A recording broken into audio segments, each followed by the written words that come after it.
जदि राजा कह जदि राजा से चल यूपी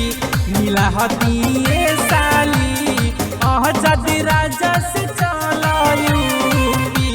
मिला हतिए साली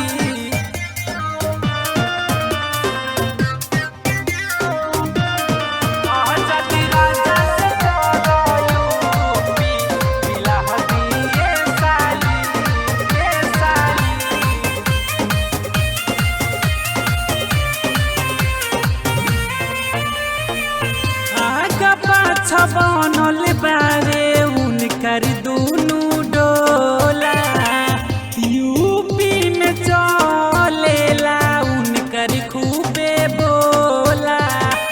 हो बुझ जाइयो आगा पाछा बनल बारे उनकर दुनू डोला यूपी में चलेला उनकर खूबे बोला भैया विजय से मिललू ये साली भैया सामू से मिललू ये साली भैया विजय से मिललू ये साली भैया सामू से मिललू ये साली तयह जदि राजा से चल यूपी मिला हतिए साली जदि राजा से चल यूपी मिला हतिए साली मिला हतिए साली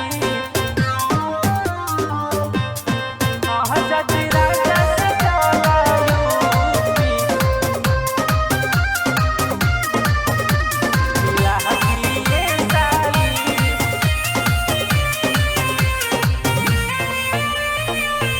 होवे कलाकार उनकर जाला बाबा देश में